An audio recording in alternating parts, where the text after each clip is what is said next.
नमस्कार प्रिय साथियों, आपका बहुत बहुत स्वागत है। बहुत बहुत अभिनंदन है आपका अपने YouTube चैनल अमृत ज्ञान में।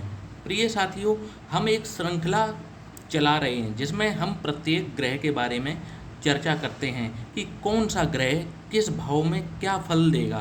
प्रिय मित्रों, इसी श्रृंखला में आज हम बात करने जा रहे हैं धन और ऐश्वर्य और सौंदर्य के प्रदाता शुक्रदेव की, कि जन्म कुंडली के विभिन्न भावों में जब शुक्र विराजमान होते हैं तो कैसा परिणाम देखने को मिलता है। प्रिय साथियों, आप बस अपनी जन्म पत्रिका में ये देख लें कि शुक्र आपके किस भाव में विराजमान हैं, फिर वो चाहे किसी भी राशि के हों, किसी भी लग्न के हों, कोई फर्क नहीं पड़ता।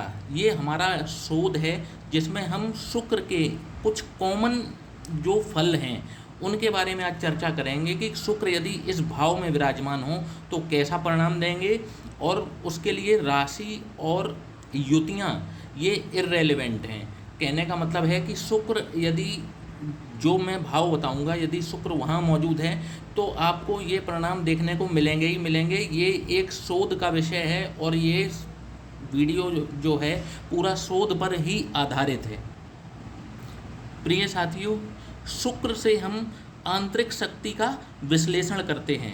पुरुष के अंदर जो जनन शक्ति होती है उसका निर्धारण भी शुक्र की स्थिति से ही होता है। स्त्री और पुरुष में जो कामेच्छा है उसका निर्धारण भी शुक्र की स्थिति के अनुसार ही होता है। वस्तुतः यह जो कला प्रेमी लोग होते हैं उनका भी निर्धारण शुक्र ही करता है। यदि आपको कैरियर नृत्य के क्षेत्र में, मॉडलिंग के क्षेत्र में, ग्लैमर के किसी अन्य क्षेत्र में अगर आप अपना कैरियर बनाना चाहते हैं, अभिनय के क्षेत्र में कैरियर बनाना चाहते हैं, तो आपको उसके लिए शुक्र के फेवर की सबसे अधिक आवश्यकता पड़ेगी। यदि आप चाहते हैं कि लग्जीरियस लाइफ जिएं तो आपको शुक्र की कृपा जरूर ही चाहिए। आभूषण से आपको प्रेम होगा या नहीं, गाड़ियां आप खरीदेंगे या नहीं, बड़ा घर होगा या नहीं, इन सब बातों का निर्धारण शुक्र की स्थिति से ही होता है। और तो और शयन सुख, इसका निर्धारण भी शुक्र की स्थिति से ही होता है। तो आज अगर हम देखें कि जो एक डिसीज होती हैं जिन्हें बोला जाता है लाइफ स्टाइल डिसीजेस, जो कि आज की तारीख में बहुत बड़ी समस्या हैं, जैसे कि ब्लड प्रेशर की समस्या, डायबिटीज की समस्या, इसका निर्धारण भी शुक्र की स्थिति से ही होता है। विदेश यात्राएं, तमाम सारी यात्राएं, और देखा जाए तो जितना भी लग्जीरियस जीवन है ये शुक्र की स्थिति पर ही निर्भर करता है। तो आइए साथियों, बिना किसी देरी किए हुए जानते हैं कि शुक्र जब भी आपके कुंडली के विभिन्न भावों में बैठेंगे तो कैसा परिणाम देंगे। तो शुरू करते हैं लग्न से। यदि आपकी जन्म पत्रिका में शुक्रदेव लग्न में ही विराजमान हों तो ऐसा व्यक्ति जो होता है वो दीर्घायु होता है। बचपन से ही उसका जन्म ऐसे किसी घर में होता है जो कि धनाढ्य परिवार होता है, तो ये देखा जाए तो ये धनी होते हैं। काम शक्ति की जो इनमें ऊर्जा होती है वो भी असीम होती है।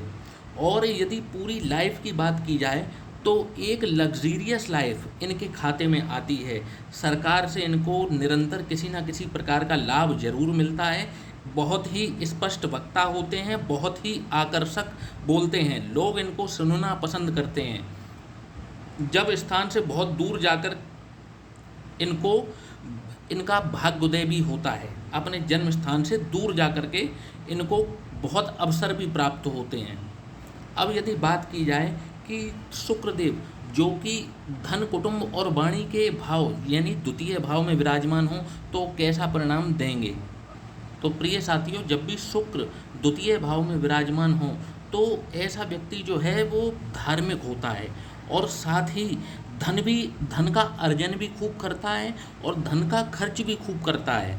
ऐसा व्यक्ति उदारवादी होता है, परोपकारी होता है। खर्च करते समय वह किसी भी चीज़ की परवाह नहीं करता।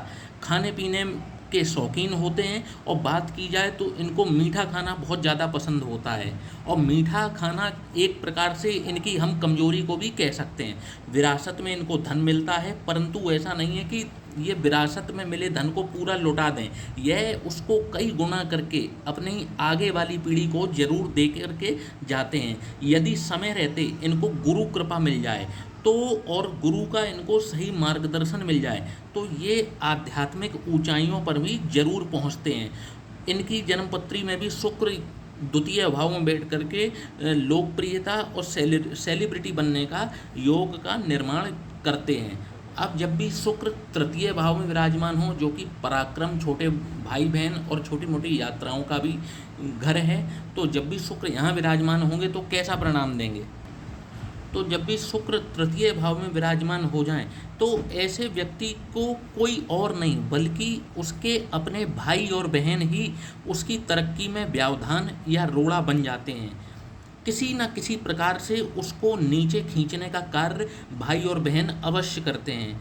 ऐसा व्यक्ति तरक्की तो जरूर करता है, प्रसिद्धि भी पाता है, परंतु उसकी तरक्की और प्रसिद्धि को उसके पिता देख नहीं पाते।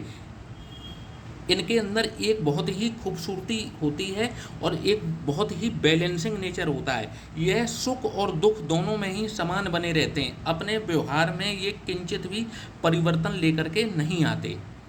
अब बात की जाए चतुर्थ भाव यानी कि शुक्र। जब भी शुक्र चतुर्थ भाव में विराजमान हो तो कैसा परिणाम देखने को मिलता है? तो जब भी शुक्र चतुर्थ भाव में विराजमान होते हैं तो ऐसे व्यक्ति के अंदर एक बहुत बड़ी गजब की क्षमता होती है। ऐसा व्यक्ति अपने शत्रुओं को तुरंत क्षमा कर देने वाला होता है। इनको एक राजयोग शुक्र यहाँ पर जरूर निर्माण करते हैं, जो कि इनको समाज में एक वीआईपी का दर्जा जरूर दिलाते हैं, या ये वीआईपी की श्रेणी में जीवन में जरूर आ जाते हैं। 2 से अधिक भाषाओं में ये दक्ष होते हैं, कला प्रेमी होते हैं और कई बार स्वयं भी किसी न किसी कला में ये पारंगत जरूर होते हैं। यदि बात की जाए संतान की तो यहाँ पर शुक्रदेव विराजमान हो तो यदि ऐसा व्यक्ति चुनावी राजनीति में उतर जाए और तो इसमें वो सफलता जरूर प्राप्त करता है। समय समय पर इन पर भी झूठे आरोप लगते हैं। ये खर्चीले स्वभाव के होते हैं और ये अपने बच्चों के लिए गुणों के साथ साथ धन की भी बहुत बड़ी विरासत छोड़ करके जाते हैं। अब यदि बात की जाए कि शुक्र यदि पंचम भाव में विराजमान हो तो कैसा परिणाम देखने को मिलेगा, तो जब भी शुक्र पंचम भाव में विराजमान होते हैं तो ये व्यक्ति को एक बहुत ही चरित्रवान बनाते हैं। चरित्रवान व्यक्ति होता है, अपने बच्चों के लिए ये एक बहुत बड़ी विरासत छोड़ करके जाता है। और यदि ये भी राजनीति में अपना हाथ आजमाएं तो इनको राजनीति में सफलता अवश्य प्राप्त होती है। अब यदि बात की जाए शुक्र यदि छठवें भाव में विराजमान हो जाए तो कैसा परिणाम देखने को मिलेगा, तो जब भी शुक्र छठवें भाव में विराजमान होंगे तो ऐसा व्यक्ति यदि ठीक से कुंडली मिलान करके यदि विवाह नहीं करता है तो उसका दाम्पत्य जीवन में संकट अवश्य ही आता है, निश्चित आता है। इनके बेहद खास मित्र ही इनको दगा अवश्य देते हैं। सार्वजनिक रूप से इनको कहीं ना कहीं अपमान का सामना भी करना पड़ता है और गुप्त रोग भी कभी कभी इनको करना पड़ जाता है। अब यदि बात की जाए शुक्र यदि सप्तम भाव में विराजमान हो तो कैसा परिणाम देखने को मिलेगा, तो जब भी शुक्रदेव सप्तम भाव में विराजमान होंगे तो ऐसे व्यक्ति को दाम्पत्य सुख अवश्य मिलता है। उसका जीवन साथी भी उसकी पसंद का होता है और उसकी केयर करता है, उसका सम्मान करता है। परंतु 40 वर्ष की आयु के पश्चात इन दोनों ही पति और पत्नी को किसी न किसी प्रकार की ब्लड प्रेशर से संबंधित या शुगर से संबंधित समस्या जरूर आती है। यदि नौकरी में है तो इनकी अपने बॉस से कभी नहीं बनेगी और यह अपना दाम्पत्य जीवन तो बचा लेते हैं, परंतु इनके ससुराल से इनके स्वयं के संबंध खराब होने लगते हैं। अब यदि बात की जाए शुक्र यदि अष्टम भाव जो कि बाधा का भाव है, संकट का भाव है, आयु का भाव है, जब भी शुक्रदेव यहाँ विराजमान होंगे तो कैसा परिणाम देखने को मिलेगा, तो यदि जब भी शुक्र अष्टम भाव में विराजमान होते हैं तो ऐसा व्यक्ति जो होता है वह एक एनआरआई होता है, अर्थात रहने वाला तो भारत का होता है परंतु ये बाहर जा कर के बस जाता है और अकूत संपत्ति भी ऐसा व्यक्ति अर्जित करता है। जिसे कहें कि नॉन रेजिडेंशियल इंडियन के तौर पर ये कार्यरत होते हैं, और इनकी जो पहले ये नौकरी करते हैं और बाद में नौकरी से त्याग पत्र दे करके ये व्यापार में अपनी किस्मत जरूर आजमाते हैं, और इनको सफलता भी बहुत मिलती है। प्रैक्टिकल इनकी अप्रोच होती है, कभी भी ये डिसीजन लेने के लिए दिल का नहीं बल्कि दिमाग का इस्तेमाल करते हैं। इनकी एजुकेशन भी टेक्निकल फील्ड में होती है, और ये अपनी पहली गाड़ी और पहला घर ये बहुत ही कम उम्र में ही अर्जित कर लेते हैं। अब यदि बात की जाए शुक्र यदि नवम भाव, जो कि धर्म का पिता का भाव है, भाग्य का भाव है, जब भी शुक्र यहाँ विराजमान होंगे तो कैसा परिणाम देखने को मिलेगा। तो जब भी शुक्र देव नवम भाव में विराजमान होंगे तो ऐसा व्यक्ति आस्तिक होता है, धार्मिक होता है, धर्म में उसको बहुत ज़्यादा रुचि होती है। वह यदि स्त्री है तो उसको आभूषणों से बहुत ज़्यादा प्रेम होता है, और यदि वह पुरुष है तो उसको धर्म में बहुत ज़्यादा रुचि होती है। आसानी से किसी न किसी चीज़ को ये ज़रूर सीखते रहते हैं, जिसको कि हम कहें यदि कि ये अपडेट होते रहते हैं, अपने व्यक्तित्व को ये बढ़ाते रहते हैं। तो इसमें किसी भी प्रकार का कुछ गलत बात नहीं है। अपने घर का ये बहुत ज़्यादा ख्याल रखते हैं, घर की साज सज्जा सजावट उसकी सुरक्षा को लेकर के ये हमेशा चिंतित बने रहते हैं। अब यदि बात की जाए शुक्र यदि दशम भाव में विराजमान हो, जो कि कर्म का भाव है, यदि शुक्र यहाँ विराजमान हो तो कैसा परिणाम देखने को मिलेगा।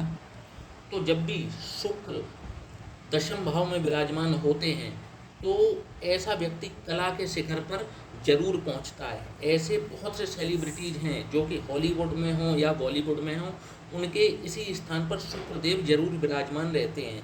यह एक एक करके अपने एक एक अवगुणों को हटाते चले जाते हैं और अपने व्यक्तित्व को निरंतर निखारते रहते हैं। अब यदि बात की जाए शुक्र लाभ स्थान पर मौजूद हों, जो कि 11वां भाव है, आपकी इच्छा पूर्ति का भाव है, जब भी शुक्र यहाँ विराजमान हो तो कैसा परिणाम देखते हैं। तो जब भी शुक्र 11वें भाव में विराजमान हो तो ऐसे व्यक्ति के दाम्पत्य जीवन में ससुराल की घुसपैठ के कारण इनका दाम्पत्य जीवन जो है वो खटाई में पड़ जाता है। कई बार तलाक तक की नौबत आ जाती है। लग्जीरियस लाइफ के शौकीन होते हैं और निरंतर घर और मकान ये बदलते रहते हैं। लगभग 1 या 2 साल के भीतर ये अपना वाहन भी चेंज कर देते हैं, परंतु फिर भी ये प्रोफेशनल लाइफ में जो डिज़र्व करते हैं वो इनको कभी भी मिल नहीं पाता। अब यदि बात की जाए शुक्र 12th हाउस जो कि व्यय भाव है, यदि यहाँ पर विराजमान हो तो कैसा परिणाम देखने को मिलेगा। तो जब भी शुक्र यहाँ विराजमान होंगे तो ऐसा व्यक्ति टेक्निकल खास तौर पर के इंजीनियरिंग या मेडिकल की पढ़ाई करते हैं, परंतु पढ़ाई चाहे वो टेक्निकल करें, उनको कला में भी किसी न किसी प्रकार की रुचि जरूर होती है। उनके कौशल पर उनकी स्किल पर इनका आलस्य भारी पड़ जाता है, या यूं कहें कि अपने आलस्य के कारण कई बार ये अच्छे अवसर खो बैठते हैं। इनका कोई ना कोई पुराना रिलेशनशिप शादी के बाद जरूर वापस लौट करके आता है। तो साथियों, आज हमने शुक्र के कुछ सभी भावों में शुक्र के कुछ कॉमन परिणामों को देखा है कि यदि शुक्र इन भावों में विराजमान है तो कुछ इस प्रकार के परिणाम देखने को अवश्य मिलते हैं। यदि साथियों आपको ये मेरा वीडियो पसंद आया हो तो लाइक और सब्सक्राइब करना ना भूलिएगा। जय श्री राम।